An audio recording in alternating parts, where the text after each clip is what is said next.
অবাক করা বিষয়। কিন্তু আমরা এখানে এতগুলো মানুষ সর্বোচ্চ এক সপ্তাহের ভিতরে বন্টন ক্রিয়া শেষ করেছেন, এরকম মানুষ এখানে হাত তোলার মতো আমরা সেভাবে পাইনি। এই বাংলাদেশের বড় বড় জমিদারেরা ছিল, তাদের বংশধরেরা এখন ভিক্ষা করে অনেক। অতএব ছেলে মেয়ের জন্য সম্পদ রেখে যাবেন, তসরুফ করবেন, বৈষম্য করবেন, বোনকে দিবেন না, ভাই হিসাবে সব আটকে রাখবেন কেন?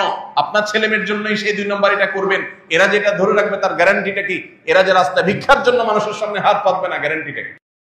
আজ আমরা কথা বলবো অবহেলিত একটি ফরজ বিধান সম্পর্কে, যে ফরজ বিধানের অবহেলা এবং তার প্রতি অবজ্ঞা, এটা আমাদের সাবকন্টিনেন্টের মুসলমান সমাজের জন্য একটা লজ্জাজনক অধ্যায় বলতে পারি। কারণ ইসলামকে যারা প্র্যাকটিস করার চেষ্টা করি ব্যক্তিগতভাবে, জীবনের বিভিন্ন ধাপে বিভিন্ন ক্ষেত্রে আল্লাহ রাব্বুল আলামিনের বিধিবিধানগুলো মেনে চলার চেষ্টা যাদের মধ্যে আছে, এই ফরজ বিধানের অবহেলা তাদের মধ্যেও প্রকট। আর সেটি হলো বাবা মায়ের সম্পদে বোনের অধিকার এটা আদায় করা ফরজ নাকি সুন্নত। এটা কোনো নফল কাজ না, এটা ফরজ একটি কাজ। এই ফরজ কাজটা বাংলাদেশের সবচেয়ে বেশি ভুলুণ্ঠিত হওয়া ফরজ কাজগুলোর মধ্যে থেকে একটি। বহু প্র্যাকটিসিং মুসলমান আছেন, আল্লাহর মেহেরবানিতে নবীর সুন্নাহ তার শরীরে তিনি ধারণ করেন, তিনি 5 ওয়াক্ত নামাজ পড়েন, মুখে নবী সাল্লাল্লাহু আলাইহি সাল্লাম নির্দেশিত দাঁড়ায় দাঁড়ায় নিজে সুশোভিত হয়েছেন, হজ ওমরা সম্পাদন করেন, কোরআনে কারীমের তেলাওয়াত, দ্বীনি কাজ, মসজিদ মাদ্রাসা বিনির্মাণ, অনেক ভালো ভালো কাজের সাথে সংশ্লিষ্ট সম্পৃক্ত। কিন্তু এই একই মানুষ নিজের বাবা এবং মায়ের সম্পদে বোনের যে প্রাপ্য অধিকার সেটা পাই পাই করে হিসাব সঠিকভাবে বুঝিয়ে দেন না। অন্যান্য ফরজের গুরুত্ব তার কাছে আছে, এমনকি তিনি কাউকে ঠকান না, কারোর হক মেরে খান না, পারতপক্ষে চিটারি বাটপারি করেন না। কিন্তু এই লোকটাও বাবা মায়ের সম্পদে বোনের হক যথাযথভাবে আদায় করে দেন না। এই না দেওয়ার অন্যতম একটা বড় কারণ হলো এর গুরুত্ব সম্পর্কে আমাদের অনেকেরই জানাশোনা সেরকম নেই, সচেতনতার অভাব। আমরা মনে করি ভাই বোন আমরাই অনেক খরচ খরচা করতে হয় বোনদের জন্য, ভাইদেরকে ছোট ভাই হয়ে বড় বোনের জন্য খরচ করতে হয়, আর বড় ভাই হলে তো কোনো কথাই নেই, বোনদের জন্য অনেক খরচ খরচা করতে হয়। আমরা মনে করি সেগুলো তো অ্যাডজাস্ট হয়ে যায়। এ ধরনের একটা ধারণা আমাদের মধ্যে বদ্ধমূল হওয়ার কারণে বাবা মায়ের সম্পদে বোনদের প্রাপ্য অধিকারটুকু আমরা অনেকে দেই না। দ্বিতীয়ত না দেওয়ার আরেকটি কারণ হলো বোনদের তরফ থেকে এটার ব্যাপারে তেমন কোনো প্রেশার থাকে না। বোনরা খুব স্পষ্ট করে তাদের চাহিদার কথা, তাদের অধিকারের কথা তারা মুখ ফুটে বলেন না। এর কারণে ভাইরা অনেকে ধরে নেন যে এই বিষয়ে বোধহয় তাদের তেমন কোনো দাবি দাওয়া নেই। তৃতীয়ত অনেক ভাই আছেন যারা মনে করেন যে বোনদের আর কি বা তেমন পাবে, তার চাইতে বরং তাদেরকে অন্য অনেকভাবে আমি পুষায় দেব এবং সেটাকে কাটাকাটি করে নিয়ে অ্যাডজাস্টমেন্ট করে নিব। এরকম নানাবিধ ভুল ধারণা এবং শয়তান নানাবিধ আমাদেরকে আইডিয়া দেয়। সে আইডিয়াগুলো মাথায় আসার পর আমরা বোনদের অধিকারকে যথাযথভাবে দেওয়ার গুরুত্ব সেভাবে অনুভব করি না। এমনকি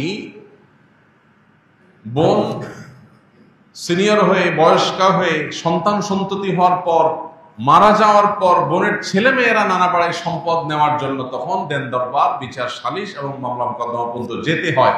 এতদিন পর্যন্ত আমরা জিনিসটাকে বিলম্ব করে ফেলি। মৌলিকভাবে মাঝে একটু জেনে রাখি, কোন মানুষের মৃত্যুর পর তার ওয়ারিসদের পরে কয়েকটা কর্তব্য চলে আসে ইমিডিয়েট। মৃত্যুর পর পর তৎক্ষণাৎ কিছু করণীয় তাদের উপরে প্রযোজ্য হয়। তার ভিতরে 1 নম্বর প্রযোজ্য হয় মৃত ব্যক্তির দাফন কাফনের জন্য প্রয়োজনীয় ব্যবস্থা করা, জানাজার ব্যবস্থা করা।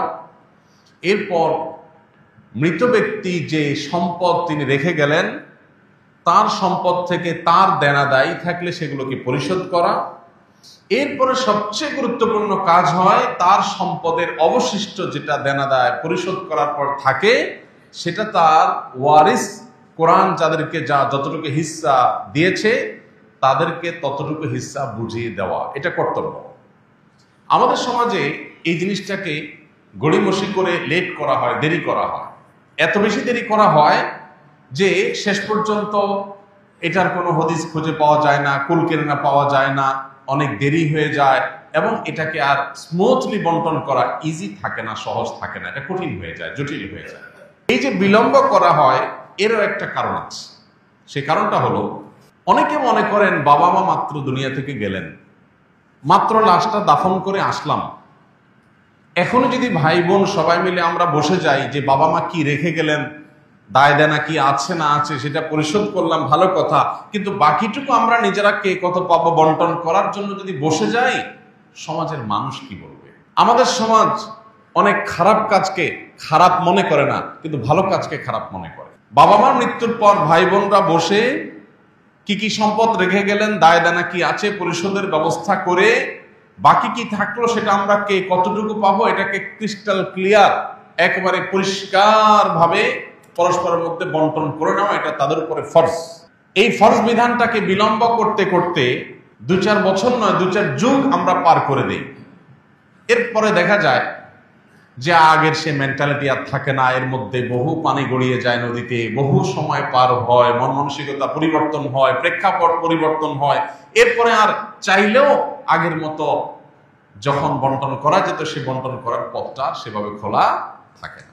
আমরা এখানে যারা আছি, কয়জন বলতে পারবেন যে আমার বাবা বা আমার মায়ের মৃত্যুর পর, আমার পরিবারের কোনো সদস্যের মৃত্যুর পর আমি 2-4-5 দিন 7 দিনের মধ্যেই তার সম্পদের বন্টনের কাজ শেষ করে ফেলেছি? এখানে কি কেউ আছেন? এখানে কেউ থাকলে এটা আমি দেখতে চাই যে রেশিওটা কিরকম। আমরা এখানে কয়েকশো মানুষ আছি, এর মধ্যে 2-4-5 জন কি আছেন যে 1 সপ্তাহের মধ্যে বন্টন করে ফেলেছেন? থাকলে একটু হাতটা তুলে একটু দেখাবেন। অবাক করা বিষয়, কিন্তু আমরা এখানে এতগুলো মানুষ সর্বোচ্চ 1 সপ্তাহের ভিতরে বন্টন ক্রিয়া শেষ করেছেন, এরকম মানুষ এখানে হাত তোলার মতো আমরা সেভাবে পাইনি। এটা কিন্তু একটা ইন্ডিকেটর। আমি যে শুরুতে বলেছি অবহেলিত ফরজ, আমি যে শুরুতে বলেছি যে ফরজ সবচেয়ে বেশি বলন্টিত হচ্ছে, এই বিষয়টি কি প্রমাণ হলো এখন যে আমরা এখানে একজন মানুষও নাই যে বাবা মার মৃত্যুর পর 1 সপ্তাহের ভিতরে বন্টন করেছি। আলহামদুলিল্লাহ অনেকের বাবা মা এখনো বেঁচে আছেন, স্ত্রী স্বামী বেঁচে আছেন, তাদের অশনি আসে নাই, কিন্তু যাদের আসছে তারা কয়জন এটা কাজ করেছে? করিনি আমরা বেশিরভাগ। ওই যে কেন করি নাই? কারণ যখনই ভাই বোন মিলে বন্টন করতে বসবেন, এলাকার মানুষজন বলবে ছি ছি ছি, বাপটার লাশ দাফন করে এসে পারলো না, এখনই তারা ভাগ বন্টনের জন্য বসে গেছে, কত খারাপ। আমাদের সমাজে কারোর প্রয়োজন হয়েছে, সে বিয়ে করেছে, এটা নিয়ে বহু লোক বহু কথা বলবে। একজনের স্ত্রী মারা গেছেন, বয়স হয়ে গেছে, সিনিয়র মানুষ 50-60-70-এর ঘরে চলে গেছে বয়স, তিনি আরেকটা বিয়ে করেছে, ছুঁই ছুঁই রব পড়ে যায়, ফিস ফিস ফিস ফিস করে আলাপ আলোচনা শুরু হয়ে যায়। লোকটা কি খারাপ কাজ করেছেন না ভালো কাজ করেছেন? কিন্তু এটা নিয়ে সমালোচনা হয়। এই সমাজটাকে যদি আমরা পরিবর্তন না করতে পারি, তাহলে দিন দিন মানুষের অধিকারগুলো একটা পর একটা পায়ের নিচে পিষ্ট হতে থাকবে। আমাদেরকে সংগ্রাম চালাতে হবে। কেউ ফিসফিস করতে আসলে প্রতিবাদ জানাতে হবে, লোকটা কোনো অন্যায় করে নাই, কেন আপনি সমালোচনা করছেন, কেন এটাকে খারাপ ভাবে নিচ্ছেন? আমরা যখন ভালো কাজকে অ্যাপ্রিসিয়েট করবো না, তখন সমাজে ব্যভিচার হবে, অন্যায় হবে, অনাচার হবে, তলে তলে অনেক অপরাধ কর্ম হবে। প্রথমত এই ট্যাবু ভাঙতে হবে। বাবা মার মৃত্যুর পর দ্রুততম সময়ের মধ্যে সম্পদের বন্টন করা দোষের কোনো বিষয় নয়, বরং এটা ভালো বিষয়। কোন অর্থে ভালো? কারণ এটা যদি বিলম্ব করা হয়, তখন প্রপার বন্টনের পথ দিন দিন সুগম হবে না আরো কঠিন হবে? কঠিন হবে। একটা ভাই অবিবাহিত আছে, যদি আপনি 10 বছর 15 বছর 20 বছর লেট করেন, এর মধ্যে তার বিয়ে হবে, তার ছেলে মেয়ে হবে, তার ফ্যামিলির একটা আলাদা আইডিওলজি আছে, তাদের চিন্তাধারা আছে, মন মানসিকতা আছে, সেটার প্রভাব পড়বে। কারোর গায়ের জোর বাড়বে, সেই গায়ের জোর দিয়ে দখল করার প্রবণতা বাড়বে। যদি মৃত্যুর পরপর বন্টন করা হয়, সবার মন মানসিকতাও নরম থাকে, আল্লাহর ভয়ও থাকে, যথাযথভাবে বন্টন করার পথটা তুলনামূলকভাবে ইজি থাকে। কিন্তু না, আমাদের দেশে জমি জমা নিয়ে যত ভেজাল হয়, বিশেষ করে গ্রামে, এই ভেজালগুলো সব হয় ঈদের বন্ধে। কখন হয়? ঈদের বন্ধে। ঢাকা থেকে, চিটাগাং থেকে, বিদেশ থেকে, বিভিন্ন বিভাগীয় জেলা শহর থেকে ছুটিতে গ্রামে ঈদ কাটাতে যায়। ঈদের দিনটা কোনো রকম ঠিক মতো চলে, ঈদের নামাজ পড়ে আসে, সেমাই চিনি খায় টায়, সবার বাসায় যাওয়া আসা করে, ওকে। এরপরের 2 দিন 3 দিন চলে দরবার, জমি জমা নিয়ে গন্ডগোল। ভাইরা আমার, এই একটা জায়গায় আমাদেরকে বড় ধরনের সংশোধনী আনতে হবে যে কোনো মানুষের মৃত্যুর পর তার পরিত্যক্ত সম্পদ থেকে তার কাফন দাফনের ব্যবস্থা করার পর, ধার দেনা পরিশোধ করার পর অবশিষ্ট সম্পদ অনতিবিলম্বে ওয়ারিসদের মধ্যে বন্টন করে দিতে হবে। আল্লাহ আমাদেরকে তৌফিক দান করুন। আমরা যদি সচেতন হই, সমাজটাকে সচেতন করবার উদ্যোগ গ্রহণ করি, ইনশাআল্লাহ বহু অনাচারের পথ বন্ধ হয়ে যাবে। এই ক্ষেত্রে আমি যেটা বলছিলাম, বোনদের হক এটা আদায় করার ক্ষেত্রে যে গড়িমসি করা হয়, এর অন্যতম কারণ হলো যে দেরি করা হয়, এরপরে অনেক দিন হয়ে যায়, ততক্ষণে আসলে আর ওই আগের মতো মন মানসিকতা এবং সেরকম পরিবেশ পরিস্থিতি প্রেক্ষাপট আর থাকে না, দেরি হয়ে যায়। এই জন্য এই জিনিসটা আমাদের করা উচিত হবে না। এবং বিশেষ করে অন্যান্য ওয়ারিসদের হক কম বেশি দেওয়া হয়। 2 জন ভাই থাকলে তারা নিজেরা ঠিকই ভাগ বন্টন করেন, একটা মিলমিশের মধ্যে, একটা বোঝাপড়ার মধ্যে তারা আসেন। যেই লোকটা বঞ্চিত থাকে পরিবারের বাপের বা মায়ের সম্পদের মধ্যে, তার নাম হলো বোন। ভাইরা মা, এক্ষেত্রে একটা ঘোড়া যুক্তি শয়তান আমাদের মনের মধ্যে তৈরি করে দেয়, সেটা হলো বোনকে বিয়ে দিতে অনেক টাকা খরচ হয়েছে, কয়েক লাখ টাকা খরচ হয়েছে। অনেক বাবা জীবদ্দশায় এগুলো মিটমাট করে দেয়, মেয়েদেরকে বলে, দেখো মা, তোমার বিয়েতে তো অনেক টাকা খরচ হয়েছে, অনেক মানুষ খাওয়াইতে হয়েছে, বাজার সদাই করতে হয়েছে, অনেক জিনিসপত্র যৌতুক দিতে হয়েছে, স্বর্ণ গহনা কিনতে হয়েছে, তো তুমি আর দায় দাবি রাখিও না। এটা অনেক মা, অনেক বাবা বলেন। খুবই গর্হিত এবং জঘন্য একটা কাজ। সন্তানের বিয়ে দেওয়া, বিশেষ করে কন্যা সন্তানের বিবাহ দেওয়া, এটা বাবার উপরে দায়িত্ব এবং কর্তব্য। 2 টাকা খরচ করে দিবেন না 2 লক্ষ টাকা খরচ করে দিবেন, এটা বাবাকে ব্যবস্থা করতে হবে, তাকে সিদ্ধান্ত নিতে হবে। আপনি যদি আপনার পরিত্যক্ত সম্পদে আপনার সন্তান হিসেবে তার যে অধিকার আল্লাহ তাআলা দিয়েছেন, সেই অধিকারকে যদি আপনি এখান থেকে কাটছাট করেন এবং এখান থেকে যদি আপনি অ্যাডজাস্টমেন্টে যান এবং এখান থেকে যদি আপনি যোগ বিয়োগ করেন, প্লাস মাইনাস করেন, তাহলে এটা হবে আপনার তার প্রতি অবিচার এবং জুলুম। বাবা হয়েছেন দেখে, মা হয়েছেন দেখে সন্তানের প্রতি জুলুম করবেন, এত সহজ না। প্রত্যেকটা মানুষের বিচার হবে কিয়ামতের ময়দানে। সন্তান হিসেবে বাবার হক নষ্ট করলে যেরকম বিচার হবে, বাবা হিসেবে সন্তানের হক নষ্ট করলে তার বিচারও হবে। অনেক বাবা মা আছেন মনে করেন, আমি তো বাবা, আমি তো মা, যা খুশি তা করবো। জি না, আপনি সন্তানদের মধ্যে যদি বৈষম্য করেন, অবিচার করেন, জুলুম করেন, কিয়ামতের ময়দানে অবশ্যই আল্লাহর কাছে আপনাকে জবাবদিহি করতে হবে। এই জন্য ভাইরা আমার, আল্লাহ যাদেরকে ছেলে মেয়ে দিয়েছেন, খবরদার, মেয়েদের হক থেকে বঞ্চিত করার জন্য তাদের পেছনে খরচ করেছেন, এই যুক্তিতে তাদেরকে যদি আপনি কনভিন্স করেন এবং তারা মুখ দিয়ে যদি বলেও ঠিক আছে বাবা, তারপরে এটা উচিত হবে না, এটা অন্যায় হবে এবং কিয়ামতের ময়দানে আপনাকে আসামির কাঠগড়ায় দাঁড়াতে হতে পারে। বরং আপনি অভিভাবক হিসাবে আপনার কর্তব্য হলো সন্তানদেরকে ওসিয়ত করে যাওয়া যে খবরদার, আমার মৃত্যুর পর আমার সম্পদ থেকে তোমরা ভাই বোন কোরআন বর্ণিত হিস্সা অনুযায়ী তোমরা বন্টন করে নিবা, কোন প্রকার হেরফের করবা না, গায়ের জোর খাটাবা না, বৈষম্য করবা না, জুলুম করবা না, কারোর হক মেরে খাবে না। এই ওসিয়ত যদি আপনি করে যান, এরপর যদি সন্তানরা তুসরুফ করে, তাদের মধ্যে কেউ জুলুম করে, একজন আরেকজনকে ঠকায়, আল্লাহর কাছে আপনি অভিভাবক হিসাবে আপনার দায় অন্তত থাকবে না যদি আপনি ওসিয়তটা আপনি করে যান। অতএব আমরা চেষ্টা করবো তো ইনশাআল্লাহ সন্তানদেরকে সেই মানসিকতা দিয়ে আমরা গড়ে তুলব। ভাইরা আমার, অনেক বাবা মা নিজেই এই অনাচারের পথ ওপেন করে যান, একজনকে বাড়াই দিয়ে আরেকজনকে কমায় দিয়া আগে থেকে বলে যান যে তুমি দায় দাবি করিও না, তুমি এটা নিয়ে ঝামেলা করিও না, তুমি মেনে নিও। সন্তান হিসাবে লজ্জায় পড়ে নানা কারণে বাবা মা মুখের উপরে কথা বলতে পারে না, বাবার সম্পদ বাবার সাথে কিভাবে ঝগড়া করবো, মেনে নেয়, কিন্তু না, এটা করা উচিত হবে না। দেখুন, আল্লাহ রাব্বুল আলামিন মিরাজ সম্পর্কে কোরআনে কারিমে নন-স্টপ বিধিবিধান দিয়েছে। সবচেয়ে দীর্ঘতম কোরআনের যে আয়াতগুলো আছে, সবচেয়ে বড় আয়াতগুলো আছে, সে আয়াতগুলোর মধ্যে থেকে অন্যতম আয়াত হলো মিরাসের আয়াত, অর্থাৎ কোন মানুষের মৃত্যুর পর তার পরিত্যক্ত সম্পদ বন্টনের আয়াত। কেন এত বড় আয়াত? ইউসিকুমুল্লাহু ফি আওলাদিকুম লিযযাকারি মিথলু হাজ্জিল উনসায়াইন, একটা বড় আয়াত। মিরাস সম্পর্কে কোরআনের সবচেয়ে দীর্ঘতম আয়াতগুলোর মধ্যে থেকে মিরাসের আয়াতগুলো কেন বড়? মৌলিকভাবে মিরাসের কয়েকটা বেশ বড় বড় আয়াত কেন আছে?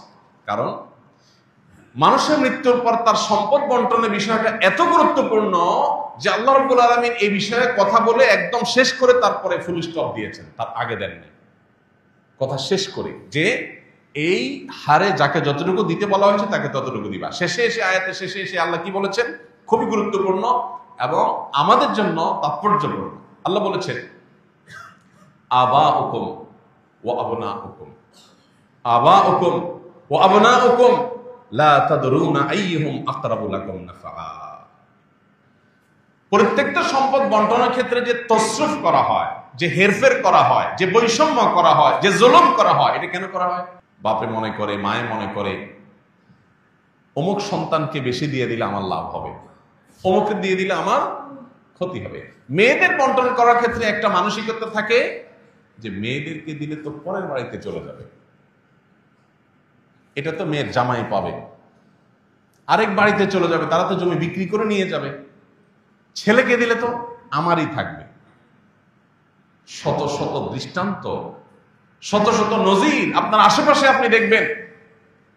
এইরকম চিন্তা করা মানুষটা শেষ পর্যন্ত ছেলের উপর নির্ভরশীল হয় না, মেয়ের উপর, জামাইয়ের উপর নির্ভরশীল হতে হয়েছে। আছে না এরকম? যে বাপকে ছেলেরা দেখে নাই, ওই মেয়ে ঠিকই বাপ ছাড়া পাগল হয়ে গেছে, বুঝে নেই। ভাইরা আমার, স্বামীর সাথে ঝগড়া লাগলে মেয়েরা বাপ মার পক্ষ নেয়, আর ছেলেরা বউয়ের সাথে ঝগড়া লাগলে মা বাবার সাথে ঝগড়া করে। ঠিক না ঠিক? মেয়ে কিন্তু তার স্বামীর সাথে ফাইট করে কার হয়ে? বাপ মার হয়ে। আর ছেলে বাপ মার সাথে ফাইট করে কার হয়ে? বউয়ের হয়ে। এটা সব ক্ষেত্রে হয় তা বলছি না, বেশিরভাগ ক্ষেত্রে হয়। তো আল্লাহ বলছেন, আবাউকুম ওয়া আবনাউকুম লা তাদরুনা আইয়ুহুম আকরাবু লাকুম নাফআ। তোমরা তোমাদের সন্তান সন্ততিদের, আত্মীয় স্বজনদের কাউকে কম কাউকে বেশি হেরফের করে যে দিচ্ছ, কাউকে দিচ্ছ আর কাউকে দিচ্ছ না, বঞ্চিত করছো কেন? তুমি মনে করছো তাকে দিলে তোমারই থেকে যাবে, হতে পারে তাকে দিছে ওইটাই জ্বলে যাবে, আর যেটাকে দিলে মনে করছো পরের বাড়ি চলে যাবে, ওইটাই হয়তো তোমার আপন হয়ে থাকবে। তুমি জানো না কে তোমার উপকারে আসবে। কত বাবা এরকম আছেন যে সম্পদ সব একটা ছেলের নামে লিখে দিয়েছেন, ওই ছেলে বেঈমানি করছে সবার আগে, আর যে ছেলেটাকে কিচ্ছু দেন নাই শেষ পর্যন্ত বিপদের শেষ মুহূর্তে ওই ছেলেই সাথে ছিল। আছে না এরকম বহু নজির? এজন্য আল্লাহ বলেছেন, তোমাদের ছেলে সন্তান, ছেলে মেয়ে, সন্তান সন্ততির মধ্যে কে কতটা তোমার উপকারী হবে, তোমার কাজে আসবে, তুমি কিন্তু জানো না। ভবিষ্যৎ সম্পর্কে তোমার কোনো জ্ঞান নাই। অতএব তুমি নিজস্ব ডিসিশন থেকে কাউকে দিবা কাউকে দিবা না, হেরফের করবে না। এটাকে আল্লাহর বন্টন হিসাবে রাখবে, ফারিদাতাম মিনাল্লাহ। আল্লাহ বলেছেন এই বন্টন এটা আল্লাহর নির্ধারণ, মাইন্ডিট। এটা কে নির্ধারণ করে দিয়েছেন? ফারিদাতাম মিনাল্লাহ, এটা আল্লাহর নির্ধারণ। অতএব এর হেরফের করা যাবে না। ইন্নাল্লাহা কানা আলিমান হাকিমা, কি করো আর কি না করো আল্লাহ সবকিছু জানেন। কাকে কতটুকু দিতে হবে আল্লাহ মহাপ্রজ্ঞাবান, তার বিচার, তার বিশ্লেষণ, এটাকে তুমি তোমার ক্ষুদ্র বিবেক দিয়ে বোঝার চেষ্টা করবে না বা জাস্টিফাই করার চেষ্টা করবে না। এজন্য ভাই, বোনদের হক, মেয়েদের হক পাই পাই করে বুঝাই দেবেন তো ইনশাআল্লাহ। বাংলাদেশে জমি জমার দলিল, এগুলো নিয়ে যাদের ঘাটাঘাটি করার অভ্যাস আছে, কয়টা জমির দলিল মেয়েদের নামে পাইছেন আপনারা? একটা জরিপ সম্ভবত এরকম হয়েছে যে বাংলাদেশের টোটাল ল্যান্ডের মালিকানা এর 4 or 5% মাত্র মেয়েদের নামে। বাংলাদেশে মেয়েদের সংখ্যা অলমোস্ট ছেলেদের হাফ, প্লাস মাইনাস 50-50 প্রায়।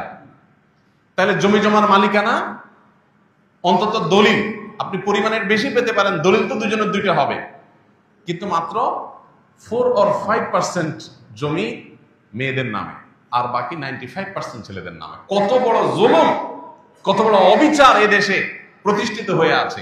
আমরা নিজেকে ভালো মুসলমান মনে করি, হাজী সাহেব মনে করি, আলেম সাহেব মনে করি। আমি বিভিন্ন মাহফিলে গেলে হাত তোলাবার চেষ্টা করি। কোন সব সেই সুপুরুষ আছেন যারা হাত তুলে বলতে পারবেন যে আমার বাবা মা, আমার মায়ের মৃত্যুর পর আমার বোনদের হক পাই পাই করে বুঝাই দিছি? কয়জন আছেন? এখানে হাত তুলতে বললেও খুব বেশি হাত উঠবে না আমি জানি। এই যে একটা লজ্জাস্কর অধ্যায় আমাদের, এই অধ্যায়কে কবর রচনা করতে হবে, এই অধ্যায়ের অবসান ঘটাতে হবে। এর জন্য সংকল্প দরকার। ভয়কে জয় করতে হবে। সম্পদ দেওয়ার মালিক কে? সম্পদ রাখার মালিক কে? এই বাংলাদেশের বড় বড় জমিদারেরা ছিল, তাদের বংশধরেরা এখন ভিক্ষা করে অনেকে, আছে না নেই? অতএব ছেলে মেয়ের জন্য সম্পদ রেখে যাবেন, তসরুফ করবেন, বৈষম্য করবেন, বোনকে দিবেন না, ভাই হিসাবে সব আটকে রাখবেন কেন? আপনার ছেলে মেয়ের জন্যই সেই 2 নম্বর এটা করবেন। এরা যেটা ধরে রাখবে তার গ্যারান্টিটা কি? এরা যে রাস্তায় ভিক্ষার জন্য মানুষের সামনে হাত পাতবে না, গ্যারান্টিটা কি? অতএব যার যার পাওনা আমি বুঝাই দিব। জীবনে আল্লাহ তাআলা অদৃশ্য এবং সারপ্রাইজড রিজিক আমাকে দিবেন, বরকত আমাকে দিবেন ইনশাআল্লাহ। আল্লাহ তাআলা বলেছেন, ইয়া আইয়ুহাল্লাযীনা আমানু লা তাকুলু আমওয়ালাকুম বাইনাকুম বিল বাতিল। হে ঈমানদাররা, তোমরা একে অন্যের হক মেরে খাইও না অন্যায় ভাবে। আমার বাবা মারা গেছেন, যাই রেখে গেছেন, এখানে আমার বোনের হক আছে, এটা আমি দিলাম না। ঘড়ি মশাই করে ধানাই বানাই করে বুঝটুজ দিয়ে আমি রেখে দিলাম, তাহলে তার সম্পদটা আমি অন্যায়ভাবে ভক্ষণ করলাম। নবী করিম সাল্লাল্লাহু আলাইহি ওয়াসাল্লাম একটা হাদিস সহিহ বুখারী মুসলিম এক জায়গায় বর্ণনা করেছে। তিনি বলেছেন, মান ইকতাতাআ শিবরাম মিনাল আরদ যুলমা, কেউ যদি কারো অন্যায়ভাবে 1 বিঘত সম্পদ আত্মসাৎ করে, 1 বিঘত সম্পদ আত্মসাৎ করে, যারা আইল ঠেলেন, কত বিঘত যে ঠেলতে ঠেলতে নিয়ে গেছেন আল্লাহ জানে। 1 বিঘত সম্পদ যদি কেউ কারো আত্মসাৎ করে, নবীজি সাল্লাল্লাহু আলাইহি ওয়াসাল্লাম বলেছেন 7 তবক জমিনকে কিয়ামতের ময়দানে তার গলায় ঝুলিয়ে দেওয়া হবে। কত জমিন লাগে তোর নেই, সেদিন মৃত্যু হবে না, কষ্ট যন্ত্রণা এটা ঠিকই হতে থাকে। ভাইরা আমার, আল্লাহ রাব্বুল আলামিন আল্লাহর বিধিবিধানের সামনে আমাদেরকে আত্মসমর্পণ করার, সেরকম ঈমানি শক্তি ধারণ করার তৌফিক নসিব করুন। আমিন। ভাইরা আমার, আমরা আমাদের বোনদের হক যদি মেরে খাই, তাদের হক যদি নষ্ট করি, সম্পদ যদি আত্মসাৎ করি, তাতে কি হবে? প্রথমত জীবনের বরকত চলে যাবে। এই যে সম্পদ রাখবেন, এই সম্পদ আসলে তেমন কোনো কাজে আসবে না। সম্পদ রাখবেন, সাথে ক্যান্সার চলে আসতে পারে, কিডনি ড্যামেজ হয়ে যেতে পারে, হার্টে ব্লক হতে পারে, এমন কিছু হতে পারে যে সম্পদ মারছেন বোনের 5 লাখ টাকা, রোগ আল্লাহ ধরায় দিবে 10 লাখ টাকা, টেরও পাবেন না। দ্বিতীয়ত, এটা সাধারণ হারাম না, আত্মীয়তার বন্ধন ছিন্ন করার হারাম। আত্মীয়তার বন্ধন ছিন্ন করার হারামটা, এটা আরো জঘন্য হারাম। এর পাশাপাশি আরেকটা বিষয় থাকে এখানে, সেটা হলো যে কখনো কখনো বোনরা হয়তো ছোট থাকে, এতিম হলে সেক্ষেত্রে এতিমের হক মেরে খাওয়ার আরেকটা গুনাহ এখানে যুক্ত হয়, কতগুলো অপরাধ এখানে যুক্ত হয়। আর এই জন্যই আল্লাহর ভয় অন্তরে লালন করতে হবে। নবী সাল্লাল্লাহু আলাইহি ওয়াসাল্লাম বলেছেন, লা ইয়ারবু লাহমুন নাবাতা মিন সুহতিন, কারণ শরীর যদি হারাম উপার্জন দ্বারা গঠিত হয়, ফান্নারু আউলা বিহি, তাহলে জাহান্নামের আগুন সেই শরীরের জন্য অধিকতর উপযুক্ত। এই হারাম উপার্জনকারী ব্যক্তির দোয়া কবুল হয় না, ইবাদত কবুল হয় না, আমল কবুল হয় না, নেকামল কবুল হয় না, আল্লাহর কাছে সে দায়ী হিসাবে থাকে। আল্লাহ রাব্বুল আলামিন আমাদের সবাইকে সতর্ক এবং সচেতন থাকার তৌফিক দান করুন। আমরা সবাই দায়িত্বশীল হব তো ইনশাআল্লাহ। বোনদের হক না দেওয়ার ক্ষেত্রে একটা খোলা যুক্তির কথা বলেছি যে তাদেরকে বিয়ে দেওয়া হয়েছে, অনেক টাকা খরচ হয়েছে। বাবা থাকলে বাবার দায়িত্ব, বাবা যদি মারা যান বিয়ে দেওয়ার দায়িত্ব কার? ভাইদের। আপনি দায়িত্ব পালন করেছেন, কোনো অনুকম্পা অনুগ্রহ করেন নাই যে ওইটাকে কাটাকাটি করবেন। অর্থাৎ বিয়েতে যে টাকা গেছে ওই টাকা আপনি কাটাকাটি করে সম্পদ দিবেন না সেখান থেকে, না, এটা করার সুযোগ নেই। এক। দ্বিতীয়ত, আমাদের সমাজে অনেক বড় বড় কুসংস্কার আছে সংক্রান্ত। এর ভিতরে মেয়েদের হক মেরে খাওয়ার জন্য ছেলেরা একটা কুসংস্কার বানাইছে, সেটা হলো বাবার বাড়ির হক নিলে এটা সয় না। শুনছেন আপনারা? হাইরে হাইরে হাইরে, মানে বাটপারি এই লেভেলের সম্ভব? আপনি চিন্তা করেন, একই বাবার সম্পদ, ছেলে সব আগলে ধরে রাখবে, ভোগ করবে, তার সইবে, কোনো অসুবিধা নেই। বোনদের বেলায় এটা বলা হয়, মেয়েরা বাবার পায়ের হক নিতে হয় না, বাবার হক নিলে কি হয়, এটা সয় না, ধ্বংস হয়ে যাবে সব, এটা রেখে যাও, এটা আমার কাজে লাগবে। কত নম্বরের বাটপারে চিন্তা করে, কত বড় ডাহা মিথ্যা কথা। ডক্টর খন্দকার আব্দুল্লাহ জাহাঙ্গীর রহমানের কাছে প্রশ্ন করা হয়েছিল, কোনো ভাই যদি বোনের হক মেরে খায় বাবার সম্পদে, তাহলে বোন তার বিরুদ্ধে মামলা মোকদ্দমা করে বিচার বসিয়ে এটা আদায় করাটা উচিত হবে কিনা বলে, নাকি মাফ করে দেওয়া উত্তম? ডক্টর আব্দুল্লাহ জাহাঙ্গীরুল্লাহ বলেছেন তার বিরুদ্ধে মামলা মোকদ্দমা করে আদায় করাটা উত্তম। কেন উত্তম? বলেন যে বোন যতই মুখ দিয়ে বলুক তার মনে কষ্ট থাকবে, এখানে আরো মানুষের হক জড়িত আছে। মামলা মোকদ্দমা করে যেভাবে হোক জোর জবরদস্তি করে যদি নিজস্ব হকটা আদায় করতে পারে, তাহলে এই ভাইটা কিয়ামতের দিন পাকড়াও থেকে বেঁচে যাবে, এটা তার উপকার হলো। এই জন্য ভাই, বাবার বাড়ির হক মেয়েরা নিলে তাদের সয় না, এই ডাহা মিথ্যা কথার বিরুদ্ধে আমাদের সংগ্রাম করতে হবে। দ্বিতীয়ত, আমাদের সমাজে মেয়েরা বাবার বাড়ির হক নিয়ে গেলে এটাকে অনেকে খারাপ চোখে দেখে, মনে করে যে আরে এটা কোনো কথা হলো। মেয়েরাও হেজিটেশন করে নিতে চায় না, কারণ বিয়ের পর স্বামীর সংসার করতে চলে যায় শ্বশুর বাড়িতে, কিন্তু তার নাইটা পোতা আছে তো বাবার বাড়িতে, যার কারণে বাবার মায়ের প্রতি টানটা ঠিকই থাকে। বিয়ের পর 30 বছর 40 বছর 50 বছর পার হওয়ার পরেও, বার্ধক্য এসে গেলেও তখনও মনে চায় একটু বাবার বাড়িতে যাই, একটু ঘুরে। তো যদি হক নিয়ে আসি তাহলে কোন মুখে সেখানে আবার যাব, এরকম একটা ব্যাপারও থাকে। এবং সাধারণত আমাদের সমাজে কোনো মেয়ে বাবার বাড়ি থেকে হক টক নিয়ে গেলে, জমে জমে সব বোঝা নিয়ে গেলে, সে আসলে অনেক ছোট লোক ভাই আছে যারা মনে করে যে এখন আর সে কেন আসবে, বাগিনারা কেন আসবে, বোন কেন আসবে। যতদিন হক নেয় না ততদিন বোন আসলে মোরগ জবাই হয়, গরুর গোশত দিয়ে কিনে বাজার করে রান্না করে খাওয়া হয়, কারণ হক আছে। আর হক নিয়ে গেছে তখন মনে হয় পর হয়ে গেছে, এখন পর্যন্ত তার আসার কোনো রাইট নেই। পরিষ্কার জেনে রাখা দরকার, ভাই এবং বোনের সম্পর্ক কি শুধু সম্পদকে কেন্দ্র করে? অতএব বোন যদি তার প্রাপ্য হক বুঝিয়ে নেয়, তারপরও মৃত্যু পর্যন্ত এই বোনের সাথে সুসম্পর্ক বজায় রাখতে হবে। এবং বাবার বাড়িতে, ভাইয়ের বাড়িতে বেড়াইতে আসার অধিকার বোনের ঠিকই থাকবে, আবার ভাইয়েরও কর্তব্য থাকবে বোনের বাড়িতে গিয়ে বেড়ানো এবং তাকে দেখা খোঁজ খবর নেওয়া। এটার সাথে সম্পদ দেওয়া নেওয়ার কোনো সম্পর্ক নাই। অতএব এই কুসংস্কারের উপর আমাদেরকে আঘাত করতে হবে যে কোনোভাবেই এই কুসংস্কার থাকা চলবে না। ভাইয়ের হক থেকে বা বাপের হক থেকে, সম্পদ থেকে বোন সম্পদ নিয়ে গেলে সেই বোন, সেই মেয়ে আর বাপের বাড়িতে আসতে পারে না, এটা সঠিক কথা নয়। বরং সম্পদ নিয়ে গেলেও আসতে পারবে, সম্পদ থাকার মধ্যে তো অবশ্যই আসতে পারবে, বলাই বাহুল্য। এই জন্য ভাই, এই কুসংস্কারটা আমাদের দূর করতে হবে। অনেক ক্ষেত্রে দেখা যায় একটা সিন ক্রিয়েট করা হয়। কিরকম সিন ক্রিয়েট করা হয়? মেয়েদের সম্পদ মারার ক্ষেত্রে দুইটা সিন ক্রিয়েট হয় সাধারণত। একটা হয় বাসর ঘরে, মহর দেওয়ার বেলায় আসলে ফুসলায়া ফাসলায়া, মেয়েরা লাজুক প্রকৃতির হয়। বাঙালি মেয়ে, মুসলিম মেয়ে আরো বেশি লাজুক হয়, যত ধার্মিক তত লাজুক হয়। এই জন্য বাসর ঘরে ফুসলায়া ফাসলায়া, দেখো মহর তো 10 লাখ 1 টাকা ধরছে মুরব্বীরা, তা আমার তো দেওয়ার সামর্থ্য নাই, আমি ইনশাল্লাহ এই তো সামনের মাসে বা 1 বছরের মধ্যেই সর্বোচ্চ আমি তো ইটালি চলে যাবো, সৌদি আরব চলে যাবো, কত 10 লাখ হবে, সবই তো তোমার। বউ তখন বেচারি শরমে পড়ে বলে যে আরে কি বলেন এই সময়, আমার কোনো দায় দাবি না এগুলা। এই যে মুখে না দাবি আদায় করলেন, সিন ক্রিয়েট করে, একটা পরিবেশ ক্রিয়েট করে, এটা হলো আরেক বাটপারি। আপনার বিয়ে করতে বলছে কে? মহরের টাকা জোগাড় করার মতো ক্ষমতা না থাকলে এটা তো লজ্জার কথা যে বাসর রাতে আপনি বোর কাছে টাকার জন্য মাপ চাইতেছেন। মেয়েরা যদি শরিয়ার মাসালা ভালো করে বুঝতো তো বলতো খবরদার, মহারণা পরিশোধের আগে কোনো আওয়াজ নাই, কোনো আলাপ নাই, আগে পরিশোধ করো। তারা তো জানে না শরীয়ত তাদেরকে কি অধিকার দিয়েছে। আরেকটা বাটপারি হয় বাবার মৃত্যুর পর, মায়ের মৃত্যুর পর বোনদেরকে দাওয়াত দেয় ভাইয়েরা, বাগিনা বাগিনী এবং জামাই সমেত।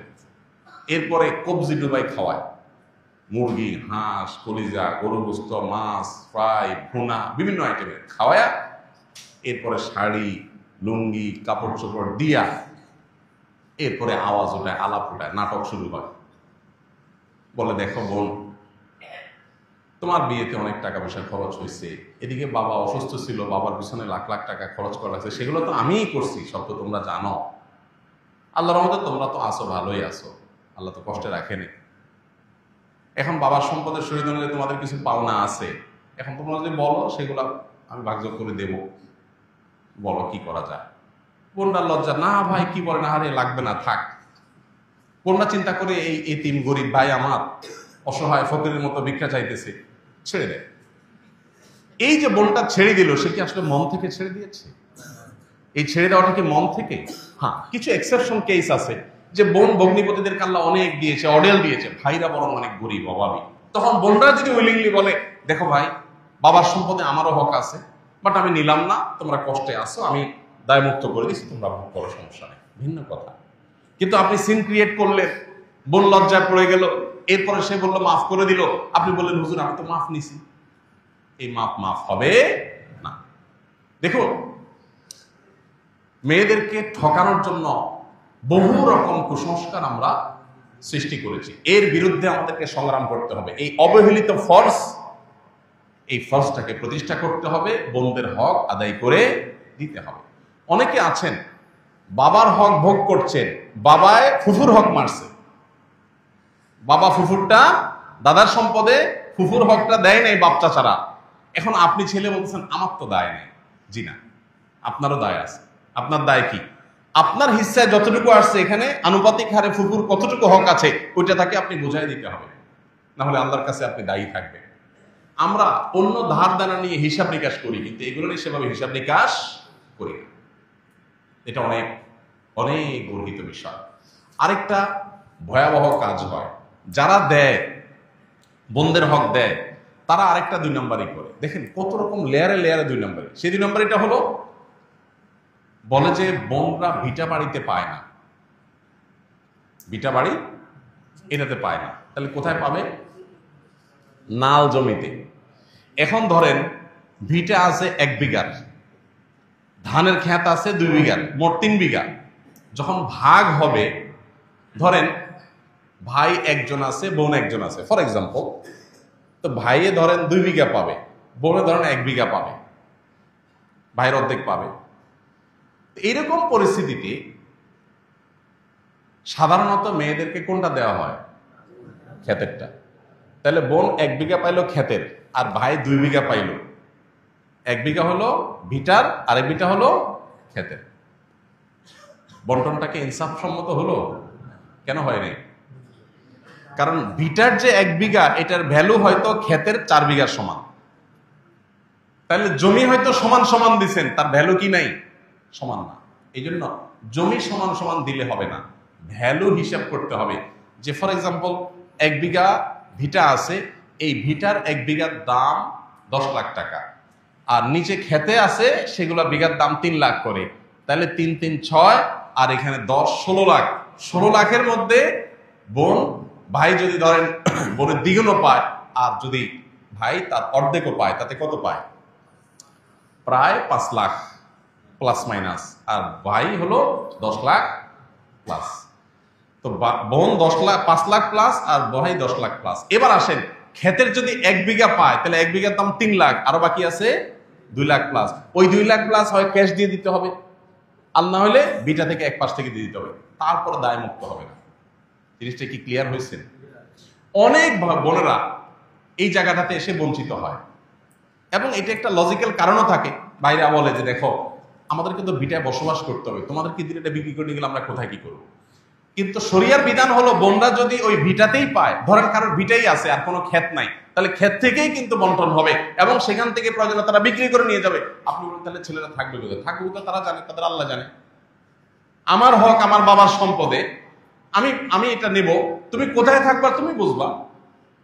তুমি প্রয়োজনে আমার সাথে নেগোসিয়েশনে আসবা, অন্য কোনোটা দিয়ে অদল বদল করবা, বা আমার কাছ থেকে লোন নিয়ে থাকবা, না হলে আমার মালিকানা বাড়িতে ভাড়ায় থাকবা। কি অধিকার মেয়েদেরকে শরীয়ত দিয়েছে, কিন্তু আমরা পদে পদে সেটাকে লঙ্ঘন করছি। এই জন্য ভাই, আমাদেরকে দীপ্ত কণ্ঠে শপথ করতে হবে, আমরা বোনদের কোনো হক মারবো না ইনশাআল্লাহ। আমি মনে করি মেয়েদের হককে প্রতিষ্ঠা করবার জন্য এদেশে শরিয়া কোড প্রতিষ্ঠা করা অপরিহার্য। শরিয়া কোড যদি থাকে, সেখানে বাধ্য করা হবে শরিয়ার আইন অনুযায়ী ভাইদেরকে বোনদের হক বুঝাই দিতে। কোনো ভাই দিবে না, তার বিরুদ্ধে আইনানুগ ব্যবস্থা করা হবে। এবং সেটা যতদিন না হচ্ছে, বিশেষ করে মেয়েদের এই সম্পদে তাদের অধিকারকে আদায় করবার জন্য সরকার নতুন এবং ভিন্ন কোনো আইন করতে পারে, যে কোনো এলাকাতে কোনো ভাই নির্দিষ্ট সময়ের মধ্যে বোনকে হক যদি বোঝায় না দেয়, তাহলে যথাযথ নিয়ম অনুযায়ী বোন যাতে সেটা বুঝে নেওয়ার জন্য দাবি করতে পারে, মামলা করতে পারে এবং নির্দিষ্ট সময়ের মধ্যে সেটা যাতে নিষ্পত্তি করতে বাধ্য থাকে সংশ্লিষ্ট কর্তৃপক্ষ। এইরকম আইন করা সময়ের সবচেয়ে প্রয়োজনীয় কাজগুলোর মধ্যে থেকে একটা। আল্লাহ রাব্বুল আলামিন এই অবহেলিত এবং আমাদের সমাজে নানাভাবে ভুলণ্ডিত হওয়া এই ফরজকে পুনঃপ্রতিষ্ঠা করার তৌফিক আমাদেরকে দান করুন।